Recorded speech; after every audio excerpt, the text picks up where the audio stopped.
Friends जो कहानी मु आज आपण को कहवाक जाऊँगी यही कहानीटी तुमर जीवन पथ को बदलवा को साहाय्य करिवो। एकमात्र सत्य हेउची आपण को यही कहानीटी को भल भाव शुणा पड़ो। तेणु कहानीटी गोटे हरिणर। थरे गोटे हरिण जंगल में पानी खोजुला। से हरिणटी को बहुत जोर शोष लगी। से बहुत समय धरी पानी खोजापी एपट सेपट बुलूला किंतु ताकू कौन सी जगार पानी मिलू नथिला। किछि समय जंगल में बुलिबा परे से गोटे गछ तले बसीगला। गछर छाई तले बसीगला। सेही समय रे पानी आउ नदीर शब्द शुणा पाइला। तापरे हरिण से गछ मूलरू उठी तुरंत पानीर शब्द आड़ को आगेवा लगिला। पहुंची जहाँ देखे ता सामने गोटे बड़ नदी। तेणु हरिण से नदी को देखा मात्रे बहुत खुशी हो जाए जेपरी ताकू आउ गोटे जीवन मिलगला। जल पाइबा मात्रे से तुरंत से नदी आड़ को दौड़ी दौड़ी चलीगला एवं तापरे पानी पीवा पाई नदी रे मुंड नवा मात्रे तार नजर तार डाहाण पार्श्व को पड़ा। से डाहाण आड़ को देखा मात्रे से गोटे शिकारी को देखे। से ता हाथ रे तीर को लक्ष्य करी ठिया होइसी। तापरे हरिणटी तार बाम पार्श्व आड़ को देखा मात्रे बुदा पछरे गोटे सिंह को देखे। वर्तमान हरिण सबकिछि भूली जाई ता मनरे आउ शोष बोली किछि न थाए। तापरे हरिण बुली बुली तार पछको चाहिला। तापरे से गोटे भयंकर निया लागिथिबार देखिला जहाँ धीरे धीरे ता आड़ को माड़ी आसुथाए। वर्तमान हरिण कुआड़े जीव तार डाहाण आड़ को देखा मात्रे से गोटे शिकारी को देखुथिला जहाँ तांको हाथरे तीर धरी ठिया होइथिला एवं तार बाम पार्श्व आड़ को देखा मात्रे गोटे सिंह देखुथिला। आगरे गोटे गभीर एवं लंबा नदी थिला एवं ता पछरे निया थिला। सबु आड़ू रास्ता तार बंद हो जाइथिला। सबु दिगरु असुविधा ही असुविधा थिला। वर्तमान हरिण चिंता करने को लगिला।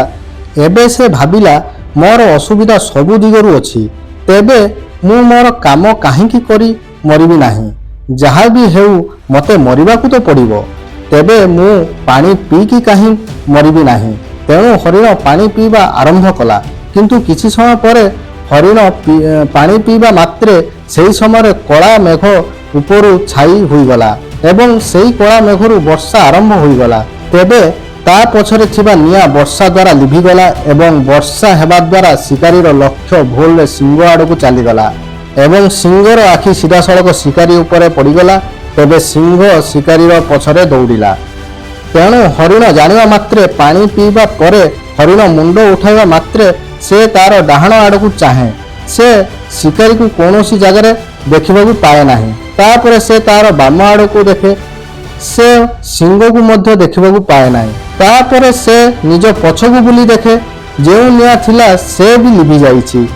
कहानीर नीति शिक्षा मोर सांग माने यही कहानी आमको शिक्षा दिए जे गोटे व्यक्तिर जीवन में समस्या बा असुविधा आसे नाही एवं जेतेबेले यह आसे यह सबु दिगरु आसी थाए।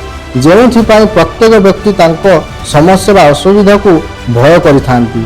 तेबे एपरी परिस्थिति रे आपण मानको कोन करिबाकू पड़िबो। आपनको भय किंबा भयभीत हेबाकू पड़िबो नाही। 2 मिनिट शांति रे भाबंतु। हरिण पाखरे मध्य अनेक विकल्प थिला।